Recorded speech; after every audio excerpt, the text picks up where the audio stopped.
Well, talking for 20 minutes about myself is going to be interesting.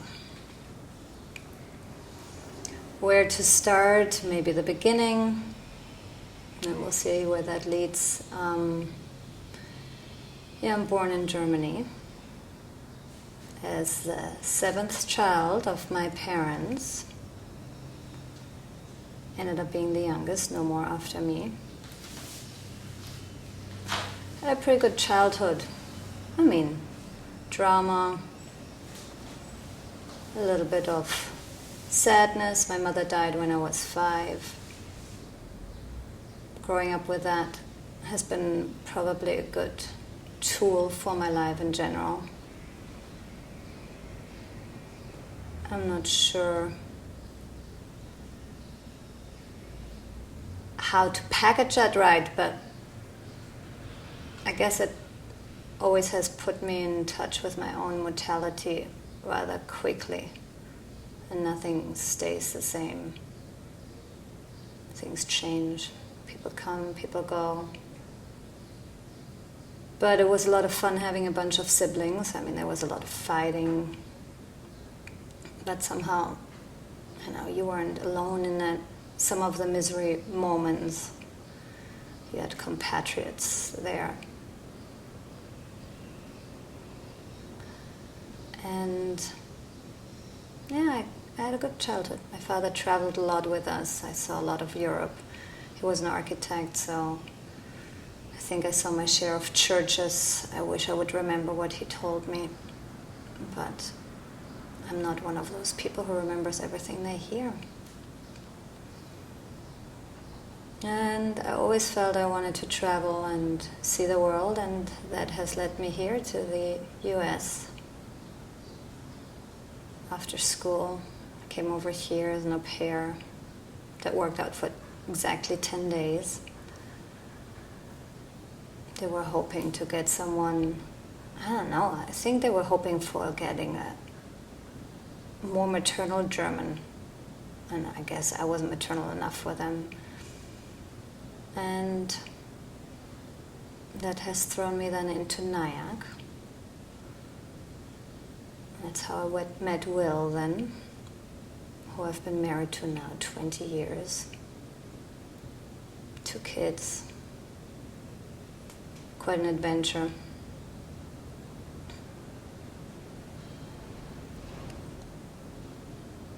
Life is full of little miracles, if you can see it that way. It's been good so far. I'm alive, I'm kicking. I get to talk about myself for 20 minutes. See where my stream of consciousness leads me. I'm ready to go to Germany for a month, which will be nice. Going back to the roots. Good food. Speaking my language. This time I'm only going to go with one of the kids. Julian will be 17 now. He's making his own decisions. It's not hard to let go. It's just interesting what choices they make. You always would. I want them to make choices I would make, but obviously they have their own minds about things.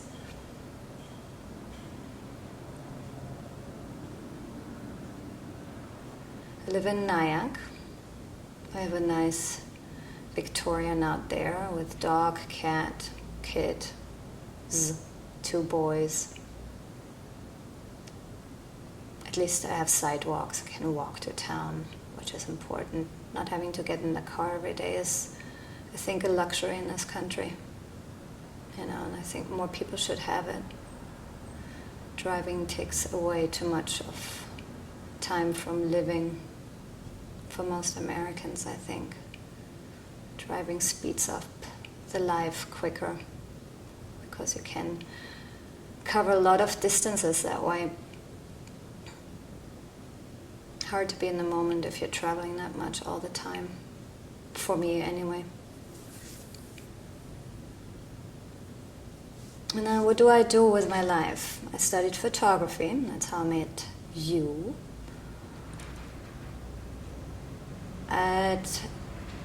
It's been in and out of my life. I've been not really 100% professional with it, but I've been shooting for now over 23 years, I guess. Mainly documentary work, people around me, some odd jobs, some weddings, which are always a lot of fun. It's a good day to be part of. And now I'm starting a second career. I've gotten into nutrition due to own health issues and really being fascinated by the human body, what it can do. It's probably one of the most amazing things there is the human body and how strong it can be if it's being treated right.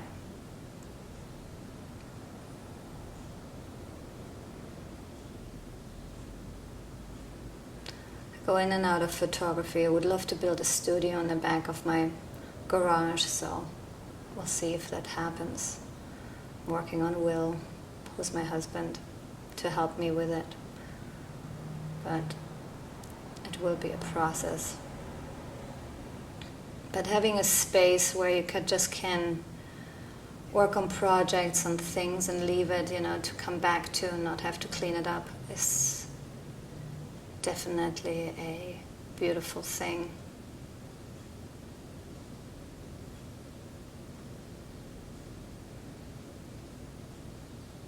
So growing up in Germany in comparison to how my kids grow up, it's rather different. First off, I had a lot of family around all the time with the holidays.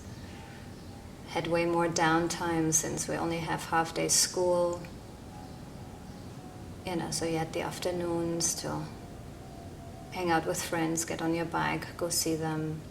There was no driving around of parents, that you could go from A to B. You either walked or used your bike. Came back for dinner. Now we have kids here who you have to bring everywhere because the distances are usually larger, but as well, they're not even used to being on their own, of getting on public transportation outside of New York. There's no such thing. And then, they're so used to being carted around by the parents that they don't even get the idea of picking up and going and, letting you know where they are and they'll be back for dinner. They're more confined by being attached to electronics, because when you get bored and you have nothing to do, you end up trying to find out who's around and what you can do, and sometimes you don't even call them up, you just go over there and see if they're there, and if not, you go to the next house. And now they don't even have to leave their room anymore because all the fun is on a screen. And it's sometimes way more exciting than life can be, what's on the screen. And it's in a way safer. It's a world they can control, They don't have to stick their necks out and see what happens. Therefore, I feel they have a little bit lack of experiences. Not experience in general, just physical experience, interactions with other beings and how to conduct themselves. It's different. It's not bad, it's just different, and I still try to get used to it. And not having grown up with TV because my father was against it, now you have the stark difference of everybody having their own computer and getting lost in the vortex. A lot of good information out there in that vortex, though, if you don't get distracted.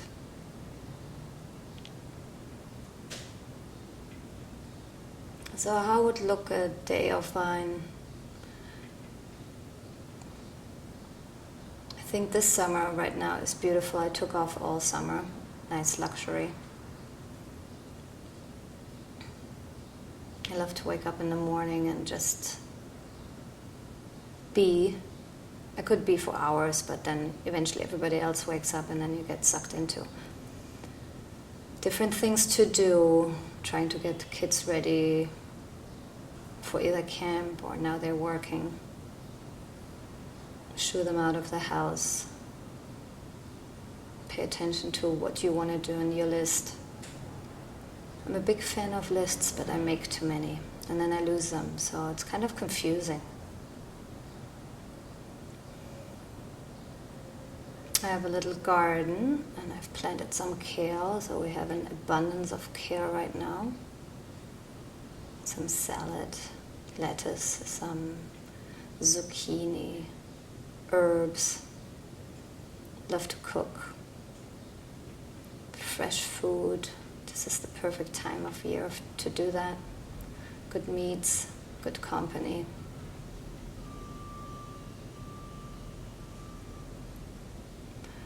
Wow, 20 minutes is a long time to fill.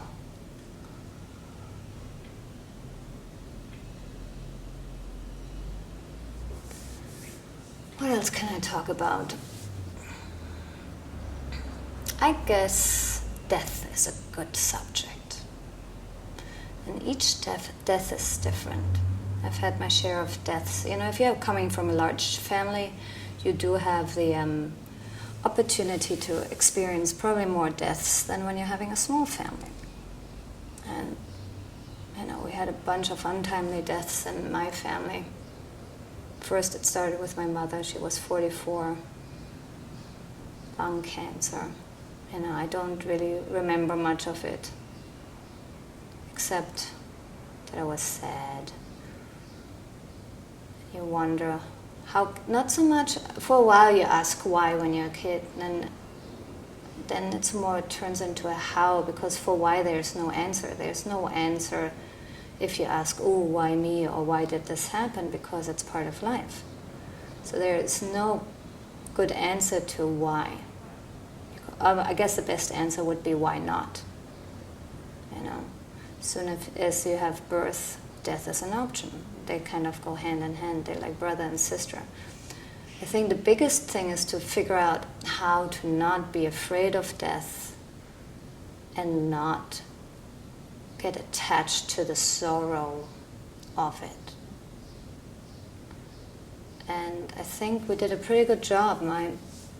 The last death I experienced was my brother, who was a year and a half older than me, who ended up dying of lung cancer as well. Got the diagnosis 9 months later, he was dead. And it went pretty quick. But the experience was a nice one, you know, I went back to Germany a lot during that time.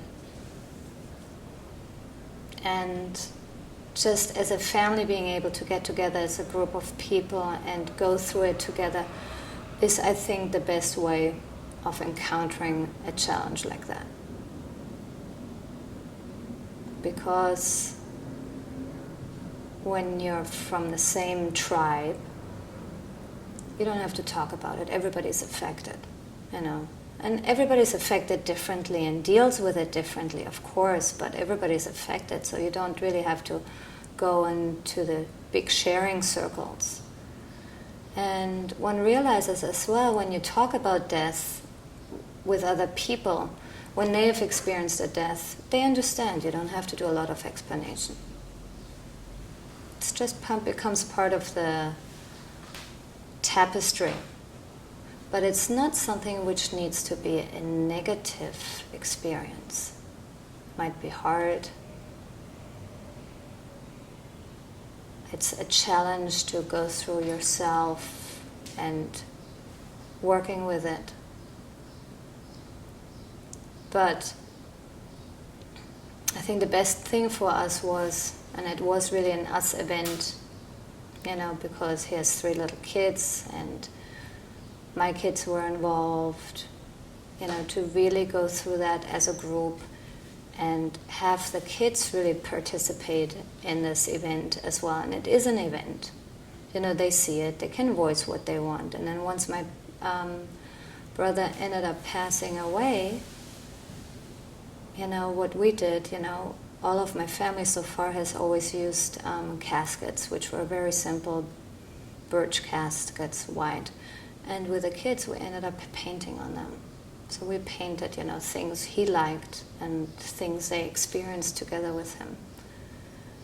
And I think that was a really nice way of putting a little tradition, but making it as for the kids as well something which has more meaning than rather just sitting in a church or whatever belief one has and pray and see the grown-ups cry and be upset. And they're upset too, but they don't know what to do with that. You end up having emotions at certain ages. You have no idea where you're going to put them. You're going to put them away in a little box, and when you're older, you usually end up dealing with it. That's how it felt to me when I lost my mother when I was young. But if you do it as a community, it is a such better experience for everybody, especially for the kids.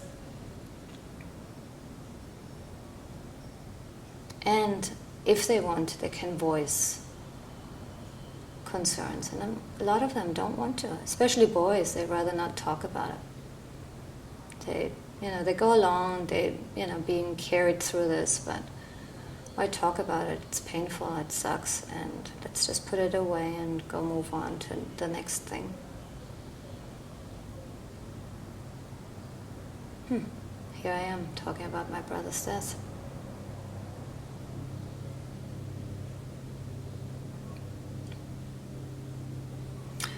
It was a good death.